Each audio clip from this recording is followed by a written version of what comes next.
A 61-year-old sailor off the coast of Astoria, Oregon, was dragging in his fishing net after a long, unremarkable morning when he noticed something strange entangled in the seaweed. A revolver, crusted in salt but disturbingly intact. The metal glinted as if time had barely touched it. There were no barnacles, no signs of long exposure, just that eerie, gleaming steel and a serial number that had been meticulously filed off. When authorities arrived and heard what else was discovered about the weapon's make and model, their expressions shifted from curiosity to quiet alarm. Later, when forensics linked it to a decades-old cold case, the disappearance of a journalist digging too deep, everything changed. But then, just as quickly as the gun appeared, it vanished. Confiscated, locked away, forgotten, or buried. Would you dare to pull the trigger? Tell us what you think. And if you're drawn to stories that never quite close, subscribe for more chilling discoveries. He had done this more times than he could count. Mornings that began in darkness, with the scent of salt and diesel in his nostrils, were second nature to him. Harold Hal Bridger, a 61-year-old sailor and lifelong Astoria local, had spent the better part of 4 decades on these waters. He didn't just know the Pacific currents, he understood them, their moods, their pull, their silences. Hal's boat, the Rosie May, wasn't flashy. She creaked in the wrong places and the radio sometimes fuzzed out when you needed it most, but she was reliable. Like Hal, he fished for crab and cod mostly, sometimes pulled up nets with more kelp than catch. But the sea had always provided, enough to get by, enough to go back out the next morning. This particular morning was unremarkable. The sky was gray as usual. A soft drizzle painted the deck with tiny pinpricks of moisture. Seagulls circled half-heartedly overhead, hoping for scraps. Hal had gone out before dawn, and now, a few hours in, he was pulling up one of his final traps. It was heavier than expected, but not alarmingly so. He chalked it up to tangled kelp or maybe a dense cluster of barnacles. Then he saw it, wedged among the slime-coated netting and seaweed. There was something that didn't belong, a sheen of metal, not rusted, not decayed, just out of place. Hal's brow furrowed. He leaned over, pried the net apart with his weather-worn hands, and felt his stomach twist slightly when the shape revealed itself fully. It was a gun, a revolver, unmistakably old, but strangely intact. The barrel was coiled in greenish strands of seaweed, like it had just been pulled from the depths. But the weapon itself, it shone. Not freshly polished, but not barnacle-encrusted either. There was no pitting, no corrosion, just the quiet, deadly glint of cold metal. Hal's fingers hesitated as he reached for it. He'd found strange things before. Old bottles, tangled fishing gear, even a pocket watch once, but never a weapon, and never something like this. He pulled it out slowly, seaweed dripping onto the deck. The revolver felt heavy in his hand, balanced, as though it had been waiting for someone to pick it up again. The serial number had been filed off. That's what he noticed next. A smooth rectangular patch where identification should have been. A deliberate erasure. That made his spine prickle. He laid it down on a rag, away from the salt water sloshing on the floor, and just stared at it. The drizzle continued outside, tapping softly on the windows of the wheelhouse. It was like the ocean had given him something, but he wasn't sure it was a gift. Hal cleaned it gently with an old rag. His hands were slow, deliberate. He wasn't afraid, not yet, but a voice inside him, something deep and old, whispered, "Don't pull the trigger." He didn't. Instead, he took a few photos with his phone. Not high quality, but enough to document what he had. Then he called someone he trusted. Captain Vernon Lee was a former Coast Guard officer and a friend of Hal's since high school. Retired now, Vernon had a way of looking at things that Hal appreciated. Methodical, calm, thoughtful. When Vernon saw the photos, his reaction was immediate. He insisted on coming down to the dock. An hour later, the two men stood aboard the Rosie May, staring at the revolver laid out on a folded tarp like an artifact. "This isn't just old," Vernon murmured. "It's been maintained, preserved." "But it was in the net," Hal replied, "wrapped up in seaweed." "I know," Vernon said, not looking away. "But this wasn't in the ocean long. Maybe not at all." They both looked at it for a long time. No one spoke. Vernon pulled out his own phone, took a few pictures from different angles, then zoomed in on the handle. "Wait," he said, pointing. "You see this engraving? That's custom. Not military, not factory." Hal leaned in. A tiny, almost imperceptible inscription had been carved into the handle. It was a single word, Electo. "What does that mean?" Hal asked. Vernon didn't answer right away. Then he said, "It's Greek. One of the Furies. She punishes moral crimes. Vengeance." The drizzle outside had turned to full-on rain. Hal stared at the word. He had a sudden image, brief, fleeting, of someone dropping the gun into the sea, not throwing it in a panic, but placing it with intent, as if it were a message meant to be found. Later that afternoon, Vernon made some discreet calls, one to a friend who still worked in forensic ballistics, another to a retired journalist who used to write about organized crime in the Pacific Northwest. And that's when the pieces started clicking into place. The caliber of the revolver, a rare .32-20, wasn't commonly used anymore. It had been popular in the early to mid-20th century. But this specific make, and more importantly the engraving style, matched descriptions from an old case, an unsolved one. Back in 1987, an investigative journalist named Jonah Sloan had vanished without a trace while working on a story involving local government corruption and illegal arms trades along the Oregon coast. His notes disappeared with him. His last known contact was a recorded interview with an anonymous whistleblower, one who never came forward again. At the time, Sloan's case made regional headlines. Then it went cold. The police said he likely drowned. Others believed he got too close to something he shouldn't have. And now, nearly 4 decades later, a gun had surfaced, with an engraving mentioned in Sloan's files. Vernon didn't share all of that with Hal, not yet. But the next day, he insisted they report the find to local authorities. Hal agreed reluctantly. He didn't like the idea of the gun disappearing into a box somewhere.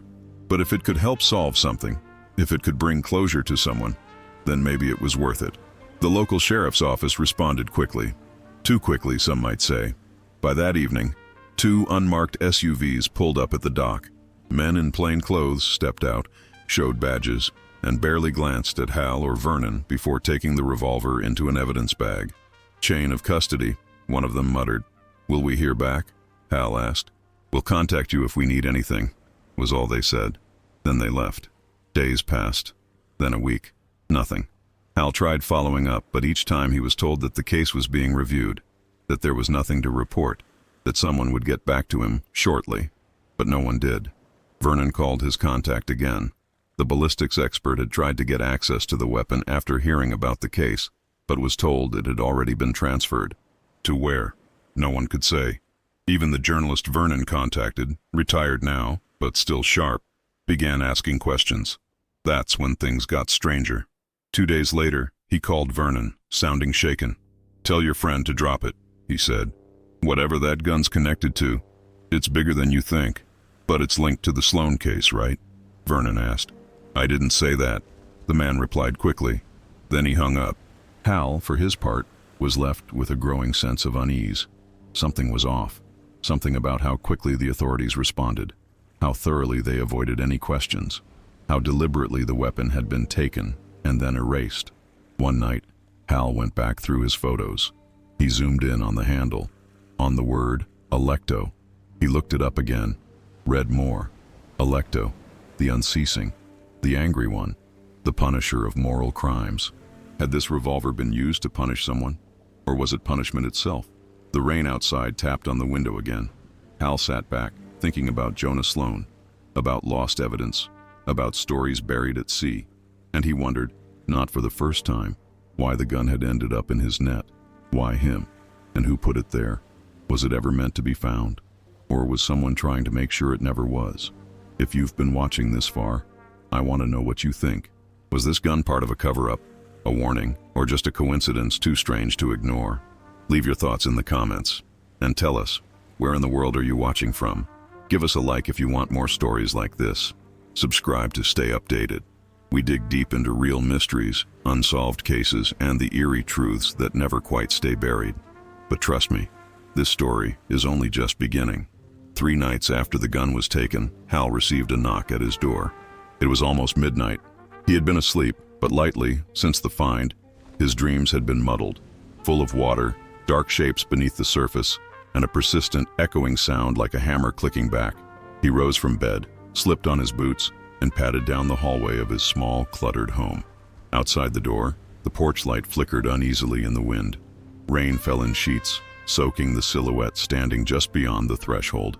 It was a man, mid-40s, soaked through, a trimmed beard, black windbreaker. He didn't look local. Hal opened the door slowly but didn't invite him in. "You Hal Bridger?" the man asked. Hal nodded. "Who's asking?"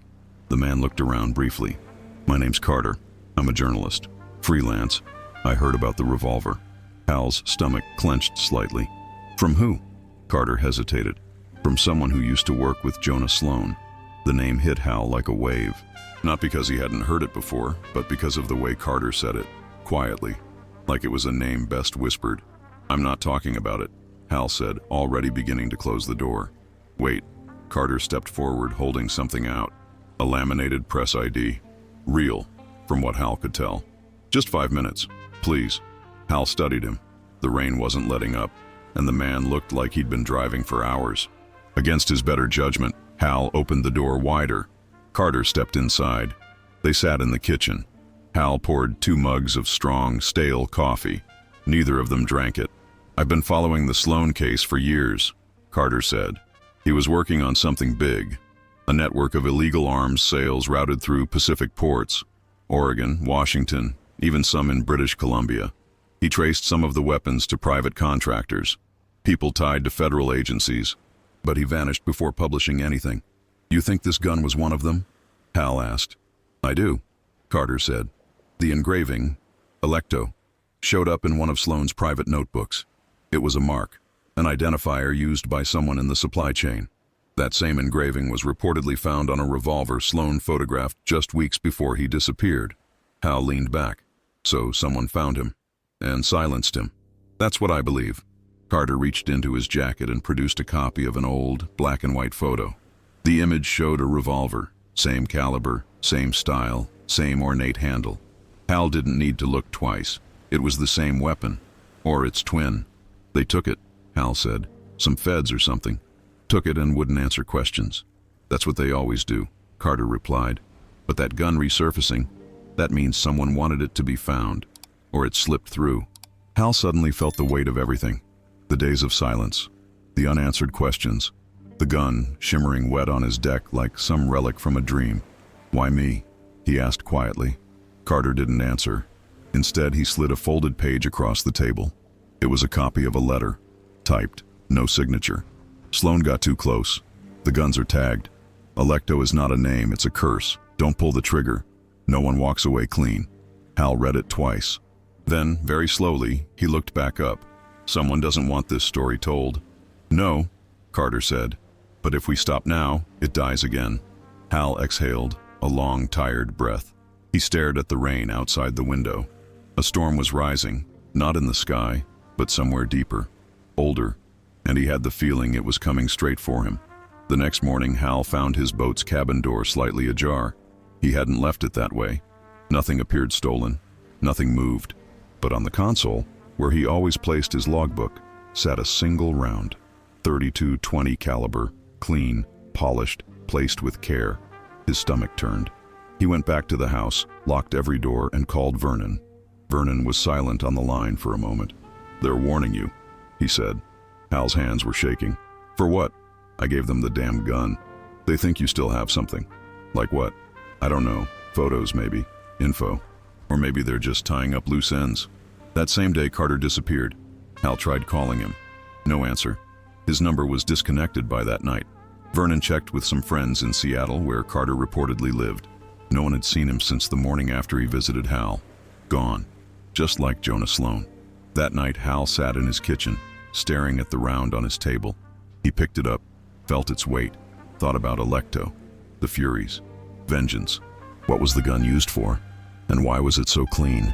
He pulled up the photos he had taken, 6 in total, of the revolver. He sent copies to Vernon, and then uploaded them anonymously to 3 different encrypted forums frequented by journalists and investigators. If they wanted to bury this, they'd have to bury the whole town. The next day, he found his boat had been vandalized, not destroyed, not broken, but subtly sabotaged. A small valve loosened, wiring exposed, enough to sink her if he'd gone out. Hal didn't call the police. He knew better now. Instead, he did something he hadn't done in years. He packed a small bag, drove out of town, and spent the night in a tiny hunting cabin about an hour inland. No phone, no internet, just silence and cedar trees. There, in the flickering firelight, he opened a dusty shoebox of keepsakes. Inside were old photos, newspaper clippings, even some articles about Jonah Sloan from the 80s. One of them showed Sloan smiling, young, holding a notebook in one hand, microphone in the other. The caption read, "Truth is never quiet." Hal sat with that for a long time. When he returned to Astoria 2 days later, something was different. People watched him longer in the grocery store. Conversations quieted when he entered the bait shop. Even his neighbor, old Mr. Dietz, avoided eye contact. They knew something, or they were afraid of knowing. Either way, Hal felt alone, but not defeated. He went back to the marina and checked the boat, fixed the valve, rewired the console, ran a systems check. Everything was back to normal. But that night, another envelope appeared on his doorstep. No return address. Inside, a photo. Grainy, black and white. A dock at night. A figure kneeling, placing something heavy into a fishing net. The timestamp read, August 28, 2025, 03:47 a.m. Hal's heart dropped. That was the night he pulled the revolver from the sea. But he hadn't been there at 3:47. He hadn't even left home until after 5. Someone had placed it in his net, planted it. But why? And more importantly, who had taken that photo? If you're watching this and wondering the same, drop your thoughts in the comments. Was this part of a cover-up being undone, or a new game just beginning? Tell us where you're watching from, and if you'd have done the same thing Hal did. Like this video if the mystery's pulling you in. Subscribe if you want to see how deep it goes, because trust me, we're nowhere near the bottom yet. The next morning, Hal handed the photograph to Vernon in silence. The older man examined it, his lips tightening with each passing second. The timestamp, the figure, the unmistakable outline of the Rosie May. There was no mistaking it. This isn't just surveillance, Vernon said finally. This is staging. Someone wanted that gun found, and they wanted you to find it. Hal leaned against the counter, the weight of it all pressing down on him like the gray clouds outside. Then why file off the serial? Why all the secrecy? To trigger something, Vernon said. To pull a thread. And you're the one who pulled it. They both knew they couldn't go to the local authorities. That bridge had burned the moment the gun was confiscated and the silence began. So Vernon called in a favor. Within 48 hours, a team of 3 arrived in Astoria, quietly, discreetly. Dr. Lena Ramirez, a forensic ballistics expert who had worked for both the FBI and private contractors. Jason Teague, an ex-Navy diver turned underwater forensic specialist. And Maya Ford, a civilian investigator who focused on cold cases involving journalists and whistleblowers. They didn't waste time with introductions. The team boarded the Rosie May early that morning. Lena examined the area where the revolver had been found, checking for any residue, marine growth patterns, or corrosion traces. Jason dove into the surrounding waters with a GoPro and scanning sonar, looking for other anomalies. Maya set up a laptop in the wheelhouse and began cross-referencing the engraving, Electo, with known black market tags and undocumented military projects. By the end of the day, they all had one thing in common: confusion. This doesn't make sense, Lena said, frowning at her results. There's no salt intrusion on the revolver, none. That weapon was submerged briefly, if at all. And the seaweed that wrapped it? Fresh, still green, no decay. It was placed there intentionally, maybe just hours before you pulled it. Jason emerged with similar findings. There's no other debris, no wreckage, no crate, no indication this came from a larger cache. But I found a disturbed section of the seabed about 10 meters off your trawling route, like someone had anchored briefly. A drop-off point, Vernon suggested. Jason nodded grimly. Maya, meanwhile, had found something even more chilling. There's a pattern, she said. The Electo marking. It appears in 2 other unsolved cases. Both involve journalists. One in Louisiana, 1991. Another in Alaska, 2003. Both disappeared after digging into covert arms deals. Both mentioned the same symbol in notes or emails before they vanished. Hal stared at her.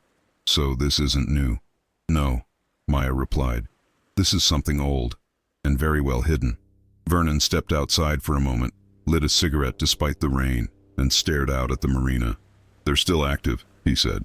"Whoever they are." Later that night, the team gathered in Hal's house. Maps were spread across the table, red strings connecting places, names, and dates. Sloan, the journalist from Louisiana, the one from Alaska, the revolver, Alecto, the photo, the drop-off point. It was like a puzzle with half the pieces carved from shadow. Then Jason said something that changed everything. "I checked NOAA satellite data from the morning the revolver appeared in Hal's net. There's a brief radar anomaly, heat bloom, maybe an engine, hovering just offshore for less than 20 minutes around 3:30 a.m. "A boat?" Maya asked. "Too small to show as a registered vessel," Jason replied, "but large enough to carry 2 people and a box." "A delivery," Hal muttered. "To bait a trap," Lena added. They were being watched, played. Hal's phone buzzed. No caller ID.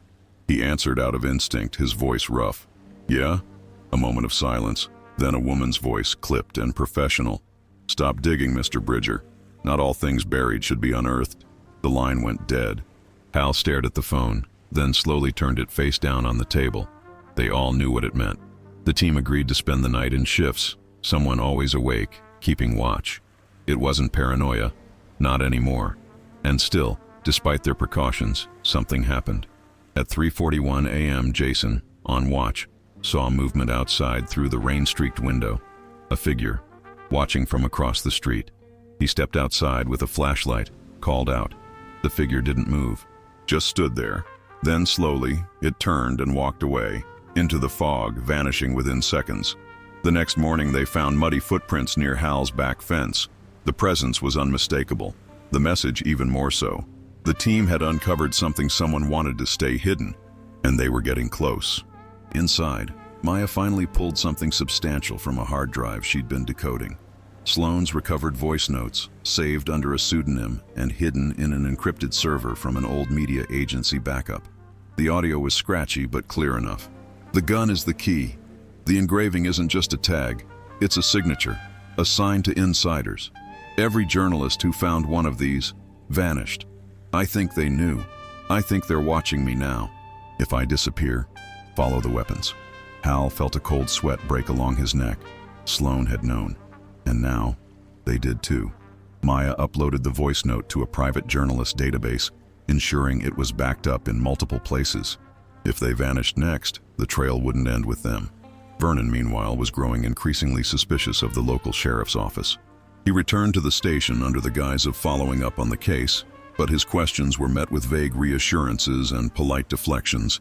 And then something slipped. One of the deputies, young and obviously new, let it slip that the revolver was no longer in evidence. "Transferred," he said. "Federal request. Black file. I wasn't supposed to say anything."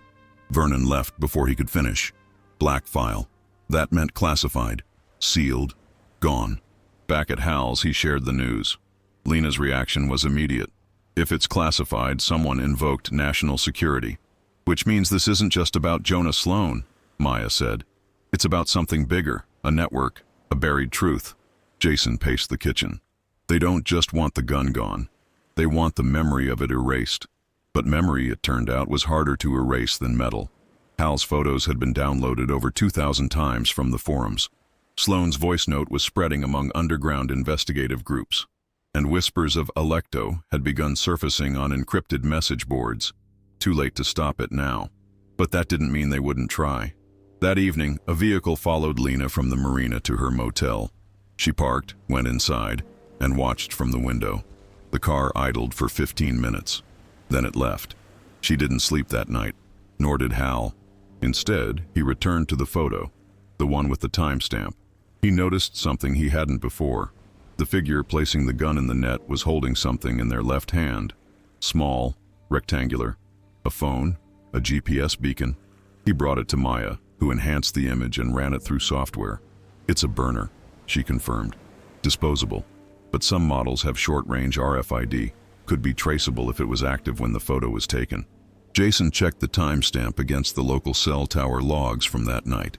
He found a ping, a single device active for 5 minutes offshore. No ID, no registration, but not anonymous enough.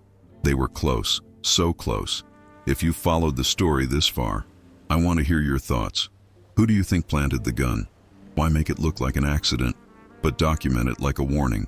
Drop your theories in the comments. Let us know where you're watching from. And don't forget to like the video if you're hooked. Subscribe so you don't miss the next chapter. The deeper we dig, the darker this story gets. And the silence surrounding it? That might be the loudest message of all. 2 days later, Lena received an email she wasn't supposed to receive.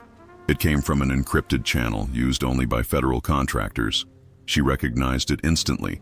She had once held clearance that gave her access to those lines. But this one wasn't meant for her eyes. It was a digital receipt, a signature of acquisition. Item 472B, Alecto handgun location, transferred to Site Echo 9, Bend, Oregon, 08/30/2025, 04:12 a.m. PST. She brought it straight to Hal. They moved the gun to a holding site, she said. Echo 9, that's not a police warehouse. It's a black storage facility. I've only heard of it twice, and both times it was in reference to evidence pulled from operations the government doesn't officially admit exist. Hal didn't speak. He just looked at the file. Jason added, "We can't get in, not without a federal order or a war." But Maya had a different idea. "We don't need to get in," she said. "We need to make sure everyone out there knows that it exists." That same day, Maya initiated a chain reaction. Using the Sloan voice memo, Hal's photos, the photo of the figure planting the gun, and the satellite ping data Jason had uncovered, she built a digital dossier. Then she distributed it across whistleblower forums, leaked journalist networks, and encrypted news outlets. She titled the dossier, The Alecto File. Within 24 hours, it had over 20,000 downloads. Within 48, it was trending on underground media circles. Independent journalists began picking it up. Podcasters, Reddit threads, pirate radio. The response was overwhelming. Some called it a hoax, a conspiracy. Others called it the beginning of something bigger, a crack in a wall that had held too long. And that's when the threats started again. This time they weren't subtle. Hal found his truck tires slashed. Vernon's boat was broken into. Jason's diving equipment stolen. Lena received a package with no return address. Inside was a crushed .32-20 round and a torn piece of a photo. A woman's face, cut through the middle, and Maya. Maya vanished, just like Carter. 1 minute she was on a call with a contact in Toronto. The next, her signal went dark. She never returned to the motel. Her laptop was left behind. The power cord still warm. Gone. Again. That night, Hal sat alone in his house, listening to the wind howl across the Oregon coast. He replayed the audio of Sloan's final voice memo over and over. "The gun is the key.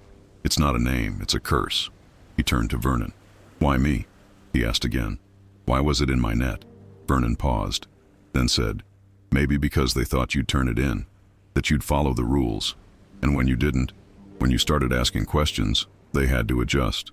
"But if they wanted it hidden," Hal asked, "why leave a trail?" "Because that's what they always do," Vernon replied. "They leave just enough, a sliver of truth, enough to make you doubt everything else." In the days that followed, the Alecto file spread further. A French podcast dissected the case. A UK-based independent newspaper published a full article on Jonah Sloan's disappearance, linking it to U.S. arms contracts in Central America in the 1980s.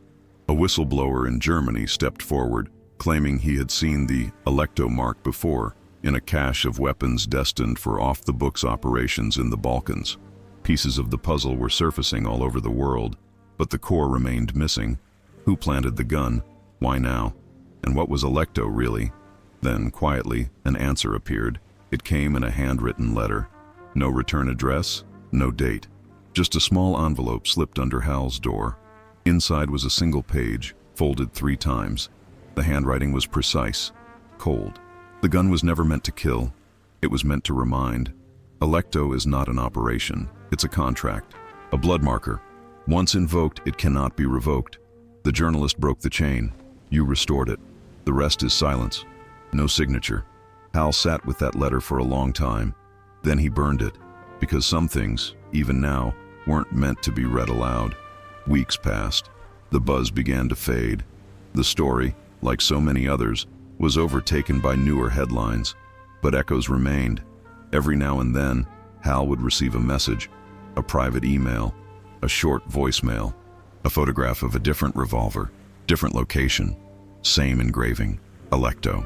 It was still happening, still moving, still punishing. And Hal knew now he hadn't been chosen. He had been tested. The gun hadn't been left behind.